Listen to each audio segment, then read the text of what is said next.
So here we have another group displacement analysis where we're now going to find out if the request from Volvo company, the car company, is going to be beneficial for our property in regards to revenue. So they're planning a meeting, they have contacted us, they want to accommodate 205 guests. And they obviously want to have some, let's say, meeting arrangements as well for the property and the meeting room and the ballroom, etc. And they have particular costs already in mind or budget in mind. So that's what we now need to plug into in our template here. So we have again the part for the displacement analysis, the contribution analysis of the group, and then we figure out with the minimum rate calculation if this is suitable for us or not. So let's do the displacement analysis first. Here we have the information about our forecast. We've got 350 rooms in our property. We have the ADRs for the different days and also the variable costs, and given what we will need in this part. And now we need to look at our forecast in the 3 days for Monday, Tuesday and Wednesday, which is 210 rooms for Monday, 250 for Tuesday and 120 for Wednesday. So we just put that in here. And then the group size in this case is going to be 205 because they want single reuse rooms. And that's what we're going to put in here. So 205 for each of the days. Good. So what is going to be displacement? As always, forecast plus group size minus the rooms of the hotel, which is 350.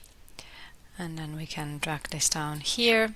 As we know, if there's a negative result here, that means we still have rooms available for sale, so the displacement will be 0. Total displacement is going to be 170. On day 1 at 65 rooms we need to displace, and on day 2 105. Good, that's all we need to know here for now. Let's do the contribution analysis of the group for the meeting room, etc. So they have requested 150 attendees in the meeting room, and they want it free of charge at the moment. Okay, so we put that in here at 0 at this point in time, and we will need to see if that works in our favor or not. Then they will have a gala lunch for those 150 meeting attendees, and they have chosen a menu that is 95 euros per person, so 150 guests times 95 for the menu per person. And it's 30 euros variable cost for the hotel, so it's going to be 150 guests times 30 euros of costs. In order to get the contribution, we do revenue minus variable costs. So that's 9,750 in contribution. And they would like to have some entertainment at 1,000 euros and audiovisual setup, etc. And the cost here is 50%, or the margin is 50%. So either way, we just multiply this with 0.5. That's another 500 euros, which is quite normal. The audiovisual entertainment arrangement in a hotel can have quite low margin for a property. So we come up with 10,250 in contribution from the group as it is right now. So we'll see now if that is enough to compensate us for this displacement down here of transient guests. So the contribution of ADR per day is what we need to do now. We've got the ADR already here, and we know variable cost is 80 euros per room. So what we do now is we do 200 ADR of Monday minus 80 for the variable cost.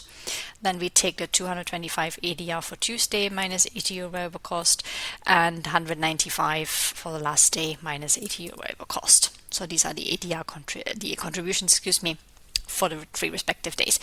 And we're going to now calculate the contribution per day. Since the ADR is different, we can't just do a lump sum. We'll need to calculate the contribution per day. So we know that 65 rooms are displaced on day 1 times the contribution of 120, and then 105 rooms to be displaced on day 2 times the contribution of 145. On the last day there's 0, so we don't have to put anything in here. Total contribution, therefore, that we'll need from the group to make it work is going to be the sum of these 2 days, which is 23,225. So at the moment we're getting 10,250 from the group, so that's obviously not enough just yet. So we'll need to find out, or need to calculate the minimum rate to see how much they need to compensate us for in rooms revenue. So the other contribution is the 10,250, as I said. How much contribution do we still need? So it is this minus this. As always, contribution needed total minus other. So we'll still need 12,775 to get this going. So now we know that the group is staying for 3 nights, 205 rooms. So the total group size is 615. And in order to get to the minimum contribution, we'll just do contribution needed divided by group size to break it down per room. That's 20 euros 80 cents. And now the last thing to do is again add the variable cost, which was 80, in order to get to our minimum rate, which is 100 euros and 80 cents. So let's say the rate obviously would be at least 101 or 105. Let's say that's what we would code to make it a sensible number to get back to them. So we would now confirm the arrangement as they are at this moment, with nothing for the meeting room, F&B, and the entertainment audiovisual, and a room rate of, let's propose them, 105 euros, right? That will be the standard answer to get back to them at this moment in time. And then let's see what happens. So we know what happens because then after we send them our first initial draft contract for them to review and sign, they come back to us and say, well, a competitor is offering them 80 euros per room per night, and they would like to know if we can match it because they would like to stay in our hotel. Now, as it is right now with this minimum rate, we are not able to match their request because that would mean we would lose almost 21 euros per room per night, and that's way too much revenue to leave on the table. We would rather stick with our individual customers, even though that would mean we would not be fully booked for 2 days. However, there's two different ways to approach that. Either we are very insistent on, let's say, 101 euros. We could discount the 4 euros initially quoted and tell them that this is how much we need to make it work. Or we could obviously get back to them and be like, well, you want us to drop the minimum rate or the rate per room. The only way for us to do that is if you are increasing your contribution. So in this case, of course, we would need to charge them for the meeting room.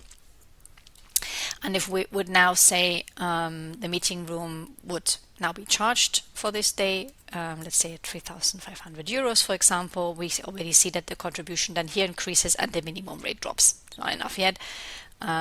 We'll need a little bit more. If I'm not wrong, I think it's around 12,000 euros. Yes, something like that.